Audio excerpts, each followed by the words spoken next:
नमस्कार, आप देख रहे हैं ब्रेकिंग बिहार। मैं सुमन कुमार आपके साथ अभी खड़ा हूं गांधी मैदान में। गांधी मैदान में हमारे साथ जन सुराज के संस्थापक सदस्यों में से एक सत्यनारायण शर्मा हैं। पूर्णिया कटिहार से चलकर आए हैं प्रशांत किशोर को समर्थन देने के लिए। जैसा कि आप सभी को मालूम है कि प्रशांत किशोर कल शाम 4 बजे से 70वीं बीपीएससी परीक्षा में जो अनियमितताएं हुई हैं उसके लिए गांधी मैदान में गांधी मूर्ति के नीचे सत्याग्रह कर रहे हैं, अनशन कर रहे हैं। हमारे साथ सत्यनारायण शर्मा है, उनसे बात करते हैं उनका यहाँ आने का मकसद क्या है। सर, छात्रों का आंदोलन है, आप जैसे पेंशनधारी व्यक्ति 70+ आदमी यहाँ क्या कर रहे हैं? देखिए, ऐसा है कि जन स्वराज के सूत्रधार प्रशांत किशोर जी छात्रों के मुद्दे पर आमरण अनशन पर बैठे हैं। प्रशांत किशोर जी के समर्थन में हम लोग आए हैं। लेकिन मैं आपको एक बात बता दूं, जन स्वराज का मुद्दा क्या था? जन स्वराज का मुद्दा था जनता का सुंदर राज लाना। आज अभी जिस कार्यक्रम को, जिस मुद्दे को लेकर आमरण अनशन कर रहे हैं प्रशांत जी, वो मुद्दा जन स्वराज के जो 5 मुख्य उद्देश्य हैं उससे मिलता जुलता उद्देश्य एक ही है। जनता का सुंदर राज तभी आएगा जब देश से भ्रष्टाचार मिटेगा, बिहार से भ्रष्टाचार का खात्मा होगा, तब जनता का सुंदर राज आएगा। बीपीएससी का ये मुद्दा है, ये पूरी तरह भ्रष्टाचार से जुड़ा हुआ है। कल मैं रात भर धरना स्थल पर बैठा रहा हूँ। कई बीपीएससी के विद्यार्थियों का इतना मार्मिक बयान उन्होंने दिया है जो सुनकर रुआं खड़ा हो जाता है। एक बच्ची ने कहा कि पिछले 2 से 3 वर्षों में मैं अपने मन लायक कपड़े नहीं खरीद पाई हूँ बीपीएससी की तैयारी करते करते। और कितने दुख की बात है कि बीपीएससी का प्रश्न पत्र लीक हो चुका था और ये बिक चुका था, और यहाँ तक कि बीपीएससी में पास उत्तीर्ण करने वाले लोगों की पोस्टिंग कहाँ कहाँ होगी वो भी तय हो चुका था। और ऐसा पहली बार नहीं हो रहा है, पिछले 1 दशक में बिहार में दर्जनों बार ऐसी घटना घट चुकी है। सर, दर्जनों, आपको बीच में रोकना चाहेंगे, आप कह रहे हैं दर्जनों बार ऐसी घटना हो चुकी है। बिहार की आवाम में एक ये भी मैसेज जा रहा है कि प्रशांत किशोर हो या पप्पू यादव हो, छात्रों के बहाने राजनीति कर रहे हैं। यही प्रशांत किशोर 29 तारीख को बच्चों को पीटने के लिए छोड़ के फ्रेजर रोड में भाग गए थे और फिर बच्चों के ऊपर वाटर कैनल का प्रयोग हुआ, लाठीचार्ज हुआ। कहाँ थे प्रशांत किशोर उस समय? देखिए, डैमेज कंट्रोल करने के लिए प्रशांत किशोर यहाँ बैठे हैं। देखिए, अपने अपने तरीके से अफकार तो निकाल सकते हैं, लेकिन आपके पहला सवाल है प्रशांत किशोर जी की राजनीति करने का।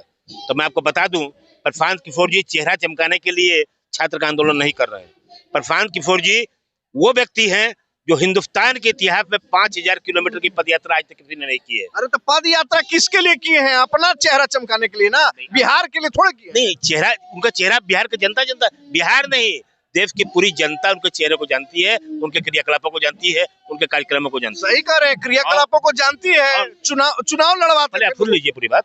आपका दूसरा सवाल है, 29 तारीख को वो लाठी खिलाने के लिए छात्रों को छोड़ के चले गए। तो मैं आपको बता दूं, उस दिन की घटना क्या है।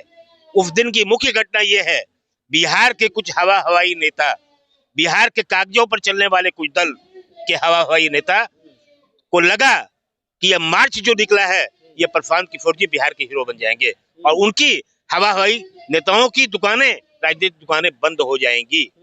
प्रशांत किशोर जी जब मार्च लेकर चल रहे थे, मुख्य सचिव बिहार का मुख्यमंत्री जी की अनुपस्थिति में उनका फोन आया कि आप मार्च रोकिए, आप 5 लोगों को भेजिए, मैं वार्ता करने को तैयार हूँ। मार्च लेके क्यों जा रहे थे? वार्ता करने जा रहे थे। वार्ता करने सरकार तैयार हो गई, मार्च को रोक दिए। रोक के छात्रों से अनुरोध किए। 90% छात्र प्रशांत किशोर जी के बाद वापस गांधी मैदान लौट चुके थे। 10% उन हवाई नेताओं के असामाजिक तत्व जिन लोगों को उन्होंने भेज दिया था वो वहाँ उपस्थित थे। सर, मैं भी वहाँ था, हजारों बच्चे थे, आप उनको असामाजिक तत्व का। आप मुझे एक चीज बताइए, 15,000 जिस मार्च में लोग थे, मैं कह रहा हूँ 90% बात कर दीजिए, 1500 लोग बचे होंगे, हजारों आप भी कह रहे हैं। तो उन लोग नहीं माने। हम लोग का मकसद लाठीचार्ज करवाना नहीं, हम लोग का मकसद था छात्रों की जो मुख्य मांग है उसको पूरी करवाना। उस मकसद से हम लोगों ने वहीं पर मार्च को रोक दिया, वापस गांधी मैदान में। अच्छा, ये बताइए, यहाँ कब तक बैठे रहिएगा? उम्र का ख्याल करिए, रात में बैठे हैं, तबीयत खराब हो जाएगा। भाई, किनके लिए हम लोग जिंदा हैं आज? अपने बच्चों के लिए ना। जब बच्चों का जीवन ही बर्बाद हो जाएगा तो हम लोग जिंदगी रह के क्या कमाएंगे। मतलब कब तक बैठिए? जब तक बच्चों की मांग पूरी नहीं हो जाती है, मुख्य मांग री एग्जाम, जब तक री एग्जाम की सरकार घोषणा नहीं करती है तब तक हम लोग इसी जगह बैठे रहेंगे। कल तो एग्जाम भी री एग्जाम हो रहा है, लेकिन गांधी परीक्षा सेंटर में जो अनियमितता हुई थी उसका एग्जाम हो रहा है। अब तो सरकार फिर रिजल्ट पेश कर देगी, आप लोग कब तक बैठिएगा? अच्छा एक चीज बताइए, बापू सभागार में जो एग्जाम होने जा रहा है 4 तारीख को, पूर्व में भी उसी सभागार में जो एग्जाम हुआ था वो रद्द किया गया है, सरकार ने रद्द किया है। जब प्रश्न पत्र, आप जानते हैं एग्जाम देने के पहले उसका एडमिट कार्ड बनता है, रजिस्ट्रेशन होता है, जितना एडमिट कार्ड बाहर रिलीज होता है उतने ही आपको प्रश्न पत्र आते हैं जी। तो प्रश्न पत्र कम क्यों पड़ गया?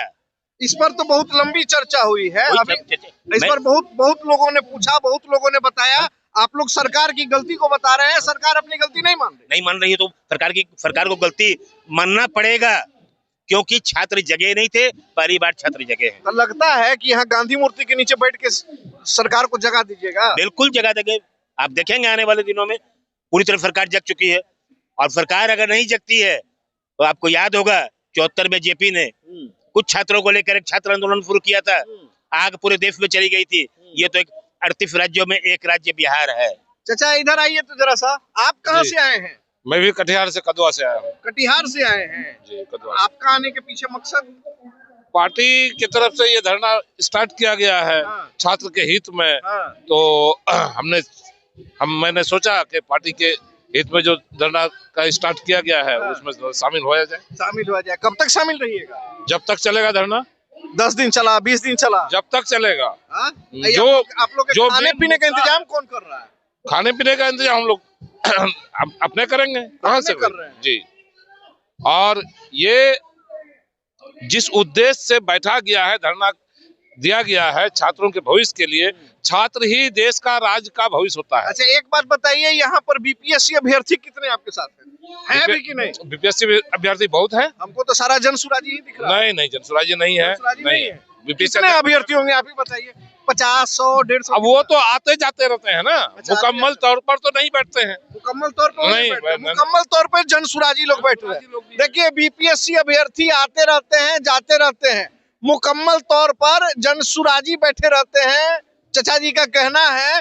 और ये भी कहना है कि जब तक सरकार इनकी मांगों को नहीं मानती है, हम लगातार यही धरना पर देकर बैठे रहेंगे। सबसे बड़ी बात क्या है, ये लोग जहाँ पर सो रहे हैं ऊपर में कुछ कपड़ों का या किसी भी तरह का कोई आवरण नहीं है, खुली आसमान के नीचे सो रहे हैं। बुजुर्ग लोग हैं, स्वास्थ्य संबंधी समस्याएं भी आ सकती है, लेकिन ये कह रहे हैं कि हमारी जो जिंदगी है वो हमारे बिहार के युवाओं के लिए है। इसलिए जब तक सरकार हमारी बात नहीं मानेगी तब तक हम लोग यहाँ बैठते हैं। अब इनके दावों में कितनी सच्चाई है ये तो आने वाला वक्त ही बताएगा। तब तक के लिए दें इजाजत, नमस्कार।